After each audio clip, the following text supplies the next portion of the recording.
smell. But he says smelling good is important. You know who else is bringing them camphor? Angels. We'll talk about this next time. That while we're doing this physically, we're reminded that you're washing, there's another washing taking place for that soul. The journey of the soul is next time. While you're shrouding the body, another shroud comes for the soul from the heaven. While you're perfuming him, subhanAllah, or her, the angels that came to his soul or her soul perfumed him or her from a perfume from the heaven. Everything has an analog. You're not seeing it. This is what we see, but there's another scene that you're not seeing. Make sense? Now, after that wash, the body is ready for what? The shrouding. Even the shrouding has to be done meticulously according to a specific procedure. And it should, again, take place immediately. It's done usually also in the washing room. And it's a scene as well. It's like multiple sheets that are usually pre-cut and packaged ready. And you just kind of do it in a specific order and procedure. The kafan, what's called the kafan. It's white. And who is going to be wearing something that reminds us of the kafan suit? We're at the end of August. Something amazing is about to happen. What is it? Hajj. At least for the males. What do we wear? A kafan. We wear two sheets, brothers and sisters, because the whole journey of Hajj is a reenactment of the Day of Judgment and your return to Allah. So you remind yourself, I'm about to leave everything, including what I attach in my clothes. Take them off. In my journey of return, I put on two white sheets that remind me of my journey back to Allah when I die, when somebody else puts them on me. That's what Hajj is ultimately about. That's what it's about. So the kafan of a female consists of 5 white garments and 4 ties. And the kafan of a female is 3 wrapping sheets and 4 tie ropes. And don't ask me now how, because it's not trivial how they're wrapped. It's a whole process. The deceased hand, it's amazing. The deceased left hand is placed on their chest, his or her chest. Then the right hand is placed on the left, like what? Like salah. Isn't that amazing? You've just been washed, you had your wudu, right? And before they even clothe you, you stand or you sit laying down motionless in a state of prayer. SubhanAllah. The whole thing is about salah. Before the salah is performed on you. Because you cannot do salah. But you're in a posture of salah. And you're ready for it with wudu. The funeral prayer, Salatul Janazah. Brothers and sisters, wallahi, I really want to say this. Our entire life, the whole thing, even what we're here today, our interactions, our efforts, is all about this final. That this final prayer, what determines its beauty and quality is your efforts in life. That's what it comes down to. Who's going to show up for the final prayer on you? Who's going to make dua for you? Who's going to make the wudu for you? Who's going to make dua for you? And how many people are going to show up at your funeral? I've seen funerals and burials where 2-3 family members were present only. Wallah, I'll never forget, brothers and sisters, those sights. Even though the funeral prayers took place in masjids that are full of people, nobody showed up. I've seen it with my own eyes. It was such a devastating scene. And I've seen sites where the whole cemetery, we couldn't fit people in. Brothers, couldn't fit them in. It was unbelievable sights. Wallahi, brothers and sisters, you live your whole life praying for that final act to be done in the most extraordinary way for you. That Allah brings the best of the best to pray for you. That great numbers of Muslims show up for you, praying sincerely for you. Wallahi, we live for that moment. This is a moment of bidding farewell, the last farewell to the deceased. After the washing and the shrouding, the prayer is done immediately. You don't keep the body for a few days and then things like, okay, after everybody comes and says goodbye and looks at the body. We don't do that, right? We don't have a body showing, right? Or whatever they call display. Open the casket and let's no. Salah right away, they're on to their next journey. And it has to be done quickly. Salatul Janazah is a requirement again to be performed in congregation. The purpose of it is what? Make dua for the deceased. Make dua for the deceased. Not a ritual. It's to make sincere dua. Allah wants us to care for each other so much that He says it is your obligation that when your brother or sister is dead, no matter what their condition is, come and pray for them. He doesn't need our prayers. But He wants us, brothers and sisters, to be like a brick wall, coming for each other, caring for each other's well-being as if our lives depend on it. And wallahi, today, I heard today, wallahi, when they were making the announcement, oh, we have a janazah prayer. I'm like, oh, I have stuff to do. I'm like, oh, you're going to be there one day begging and wishing that somebody would stay behind. Wallahi, brothers, don't ever leave. Don't ever leave before you perform it. Because one day, the more you do it for others, the more that Allah will bring people to pray for you. Inshallah. You'll see it. And you're going to be saying Alhamdulillah for each janazah prayer and each burial that you participated in. It has the same requirements. I'm going to go into actually shortly, but I want to say something significant. You notice our entire life. When we came out of our mother's wombs, what's the first thing that we experienced? As Muslims. Adhan. The father ought to perform the adhan. Say the adhan in the right ear of the newly born. And then they turn their head, and in their left ear, what do they say? Who knows? Oh, that's amazing. A crying baby, right? Who just doesn't have a clue what's happening. The first words they have to hear is adhan, the call to salah. And in the left, establish, get up and pray. They live their whole lives, whether they prayed or not. What's the final act performed on them? Salah. The whole life, your whole life is wrapped up like a shroud of salah. Beginning with a call to the salah to come to meet Allah, and it ends with a salah done on you, whether you prayed or you didn't pray. What incredible symbolism and an indication of the significance of our lives, of salah in our lives. Our lives are meaningless without salah, brothers and sisters. That's the greatest thing we can do on this earth. Be conscious of Allah and turn to Him and answer His summons when He says, come and pray. Honor, nobility. And those who have raised to it, inshallah, Allah will bring them an honorable salah to be done on them when they die. So as I said, the Muslim shouldn't hesitate to participate in it, whether or not it's somebody you know or not.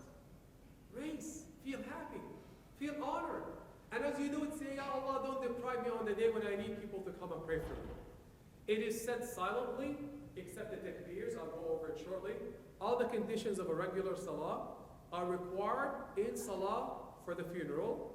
Wudu, you have to be in a state of wudu, you have to have a clean body, you have to have clean clothes, you have to have the right intention, and you similarly have to face the qibla.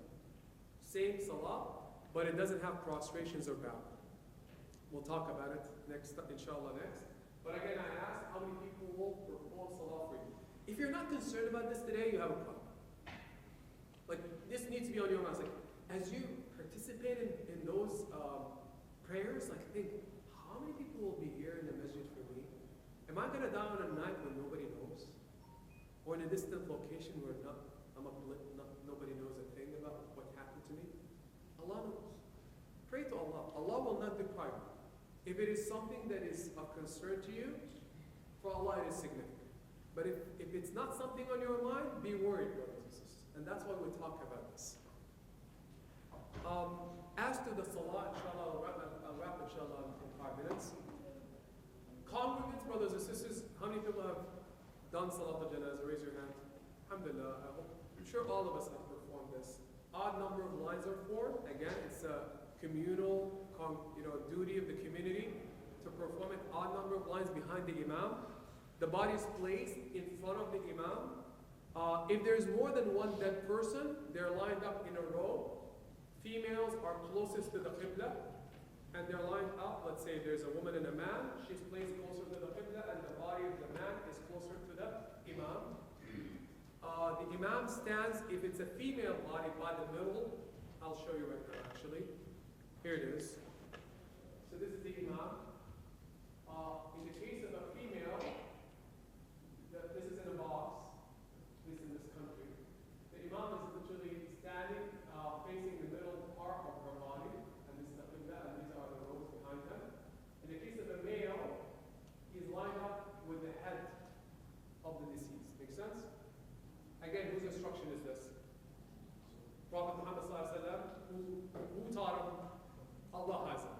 In case we ask him why, Allah Azza wa Jalla taught him all of this. He does not speak out of his whim or desires. How is the salah performed? Now there are differences amongst the schools of thought. This is how it performed. Cool? Okay? No disagreements, inshallah, on this. This is not the only way to perform it. There are minor differences in this, but not in the main acts of the salah. This is a salah that has no bowing or no prostration because the body is in front of us. We don't bow or prostrate to a body. No adhan and no iqamah. Remember the first adhan and iqamah were performed when? At birth. SubhanAllah, that's amazing. So that literally, the whole life is salah. The first adhan and iqamah were done at birth. The last salah were done on you has no adhan or iqamah. Because the first adhan and iqamah were the adhan and the iqamah for it, so to speak. As soon as you come into life, you're awaiting the salah. So the adhan and the iqamah were done at that time, at your birth. It has 4 takbirs. You're going to hear them one day on you. 4 takbirs, brothers and sisters. So they stand in rows, as I showed here, and the imam leads the salah by saying Allahu Akbar at first takbir, and after the first takbir, placing again the right hand over the left hand, we recite Al-Fatiha, the first chapter in the Quran. Then the imam says the second takbir, and after the second takbir we make the durood, Salat Ibrahimiyya, which is the second part of the prayer that you say when you're sitting down in your last rak'ah, which is what? Allahumma salli ala Muhammad wa ala ali Muhammad kama sallayta ala Ibrahim wa ala ali Ibrahim until the end. Oh Allah, send your peace and prayers upon Prophet Muhammad sallallahu alaihi wasallam, just as you send your prayers upon Prophet Ibrahim, and bless Muhammad just as you blessed Ibrahim, fil alamin innaka hamidun majid. Right? That last prayer that you say in your sitting is the same one that you say after takbir number 2. Third takbir, the imam makes the third takbir. You repeat after him, then you make, which is the crux of the salah, the pinnacle of the salah. The objective of the salah is done after part 3, which is what? Dua for that person. That's the highlight of the salah. That's why you're doing it. You have to make it from the bottom of your heart, brothers and sisters. And wallahi, brothers and sisters, sometimes, not sometimes, all it takes is one sincere person in the congregation. And their du'as will catapult themselves to Allah Azza wa Jalla. And Allah put that person in Jannah to honor that person, one person who's sincere. That's why we want more people to come. Because you never know whose du'as are really sincere. Whose du'as are being made for you as if they're made for the person themselves, as if they're making it for themselves. You have no idea whose du'as are answered. Allah answers all, but some are more special indeed. We ask Allah to bring us people, inshallah, who will make sincere dua for us. But really, brothers and sisters, show up, participate, and make sincere dua for the person during and after salah. And then after the 4th takbir, Allah wants us to remember to make dua for ourselves and all people, all Muslims. You make dua for everybody, for the living and the dead, for the old and the young, for the males and the females. You make dua, whatever you know. Now, there are particular du'as you can say, but don't worry, if you don't know anything, it's okay.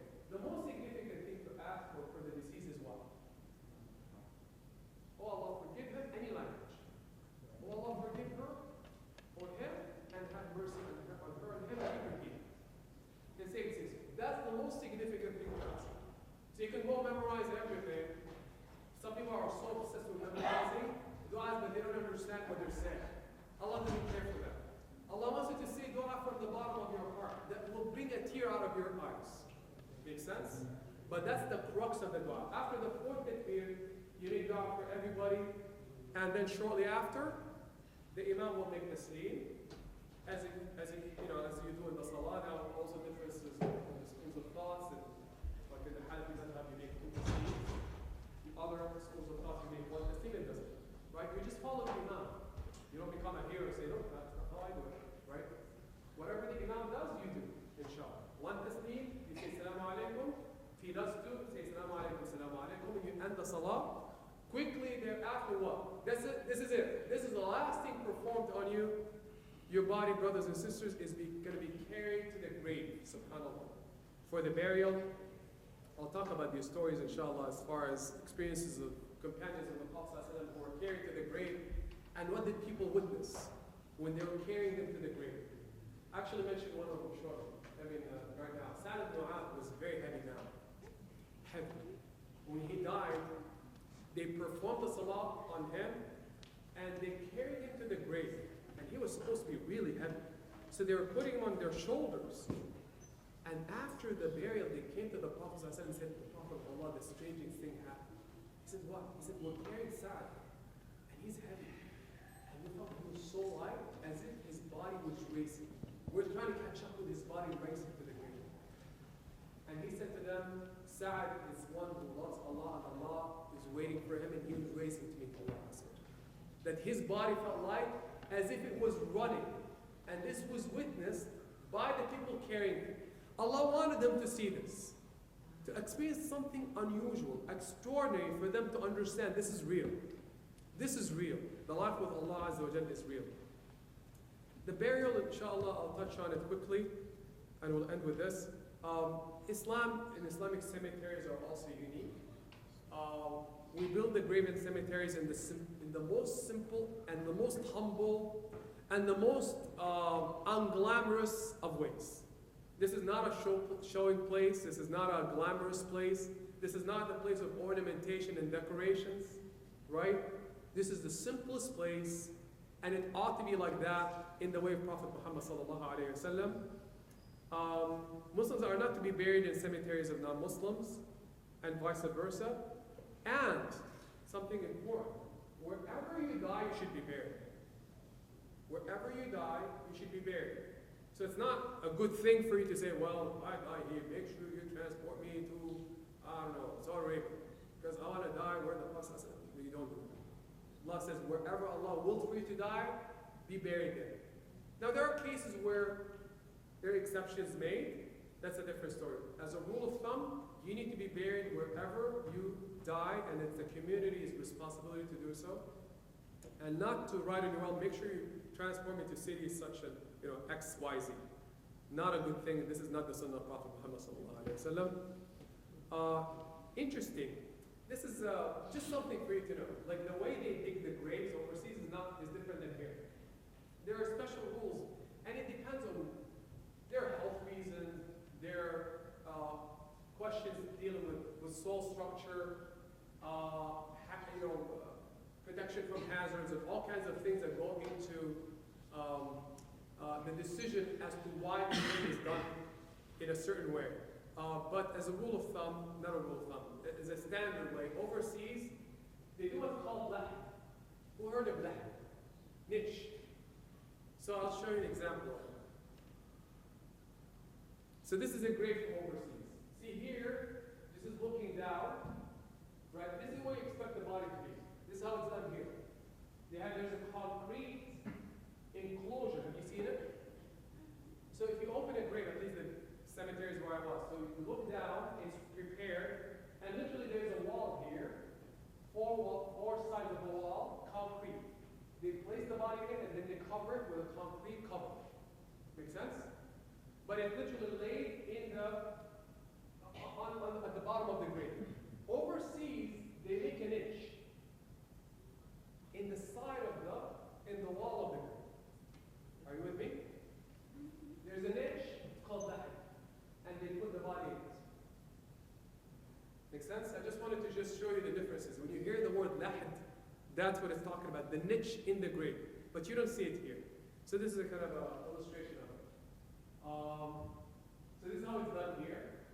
You just lay the body inside the grave, looking down at the bottom, and then you cover it. Has to be covered. Sometimes, there are areas where they cover it sideways, angular. And there are sometimes where you see walls or edges that they place in the grave. And this is a lahd. So this is the grave, and they create a niche. They dig a niche in the grave, and then they cover it after they place the body. Just for you to be aware of the different types of graves that are there. The grave itself is perpendicular to the direction of the qibla. So, perpendicular means where's the qibla here? Is it here, here, here, or here? To the side. Yeah, it's going to be perpendicular. So this thing is perpendicular to the qibla. Make sense? So the body is going to be sideways facing the Qibla. Make sense? So if the body is laying here, the Qibla, if they're laying, well, I don't know, here probably I'm not sure if their face is facing this way or that way, but the face, and I'll show you right now how the body is, your body will be placed. Here it is. This is a bad illustration, but the best that I can find. This is the back.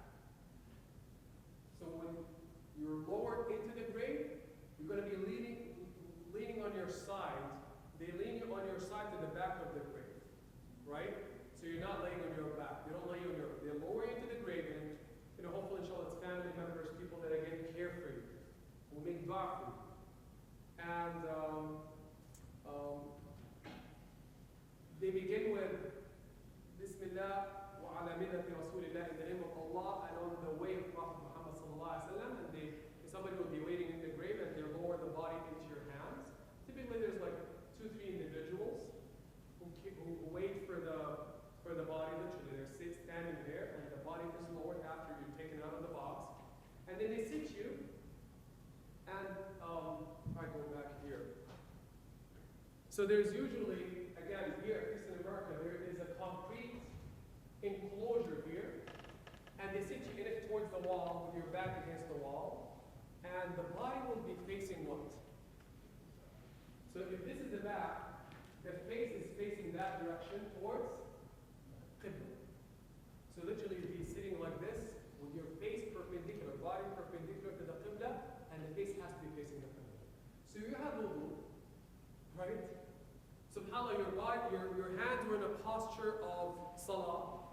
You've just been lowered into your home, the grave, and you're facing the Qibla.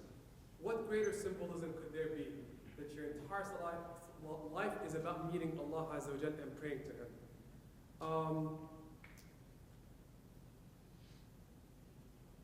Well, I'm emphasizing here that again for a female, typically, what should happen is that her family, father, brother, should be lowering her so that strangers do not touch her body.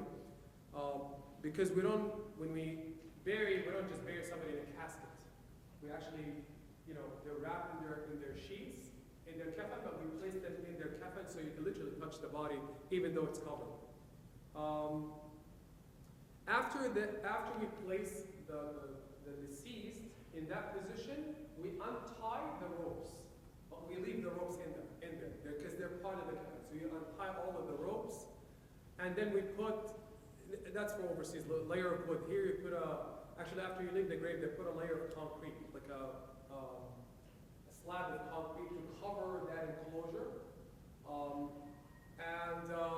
Typically what happens is that, people step out of the grave, and Sunnah of the Prophet ﷺ, for people to throw 3 handfuls of salt on the grave. Each person should do that. Like whoever is there at the burial should take 3 handfuls and throw it into the grave. Again, for them to participate in the burial, but also to remind themselves of the day when that will be done to them as well.